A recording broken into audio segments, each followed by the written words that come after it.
let me look at your results with you because they were interesting. The self-awareness is in a moderate range. So always room, to keep evolving in our self-awareness level. But there wasn't anything that, said you didn't have the skill sets. It's, I think, probably getting pulled away by some of these other things that were in the results. Your self-compassion is really low.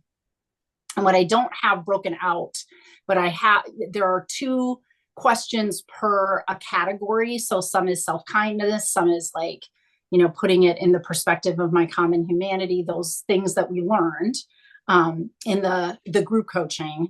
And I can give you a better even breakdown from there where it is. But from the questions I was looking at, it seems to me like you're low in self-kindness, and you're high in mindfulness, which is a bad combination, as I've talked about. I am right? high and mindful. Okay. Yeah.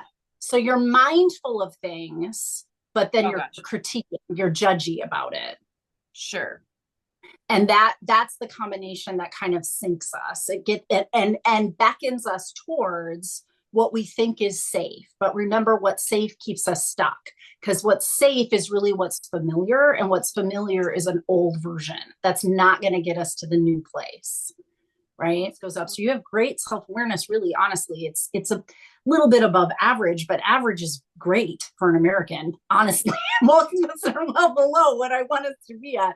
So you're in a great place, and you're seeing the things that you need to see, but it's hard to keep looking at those things and be frustrated that no change is happening, and be critical of yourself that no change is happening.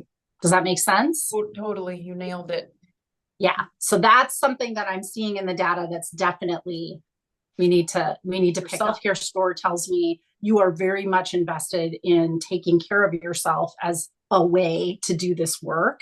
So I don't need to do any convincing for you to know that, but we might want to zone in on the kinds of self-care that are going to be more useful for the stuff that you're describing. The struggle with finding meaning in your life and feeling confident were a couple of the ones that I was like, oh, well, that makes sense then, because if you're self-critical, you're not going to be as confident, and you're going to have more of a struggle. So I think that the story now is making sense to me, that you are more vulnerable, but you're more vulnerable hinging on this linchpin of the self-kindness piece, the inability to put self-compassion into action. You understand self-compassion, great, because that's an important piece of it too. But I can't, knowing it doesn't put it into action in our life.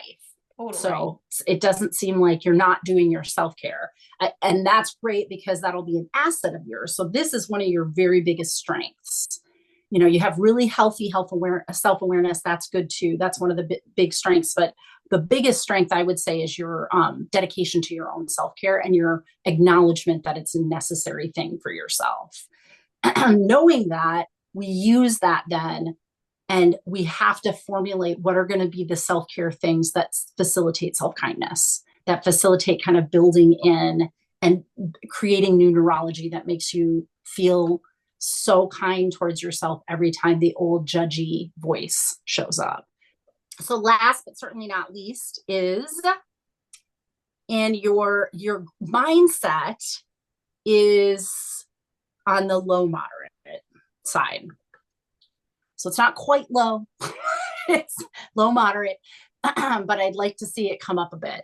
So some of the ones that I highlighted were, let's see. You find it stressful and you avoid new things. So we've been talking about that already. That just came up organically. And you have a hard time getting feedback from others. So creative talent or creative hobbies, go back to, if we anchor this to your big strength, which is self-care, if you create something you've never done, so you start doing the, paintings or whatever you want to do, like you pick up a new thing completely and give it a go, it's building that kind of neurology in your brain. And I'd also even be more specific than that. I would say you want to have things that have beginning, middle, and end. It seems silly. It seems like such a small thing, but these are the kinds of things that are like compound interest by 0.5%. It's not big today, and tomorrow and in a week, but it's really big over the course of a year, and it's really big over the course of a lifetime. So if you always are looking in your life for another creative thing to be picking up, you might, drop some hobbies and pick up new ones as you go. You're going to facilitate the kinds of neural networks that look at the world that way, which means when you're problem solving, even in your life, and you're like, I don't like this, I'm craving social engagement, I'm not getting it from my current social group. The true, deficit here is I need a new social group. But I have literally no creativity around how to figure that out. Right. Well, if you've been doing these kinds of self-care things, your brain operates a little bit differently and it looks for things a little bit differently. If you're a Sudoku junkie, you're looking at it like a puzzle, right? Like, well, then how do I move things around to design it that way? Perfect. So that's my feedback for you. Well, and I thank so you appreciate for doing it. this. My thought with this is it gives people more of a one-on-one experience with me. And I'm opening up individual coaching. So I thought it was like a way to kind of introduce you to all the concepts that I have.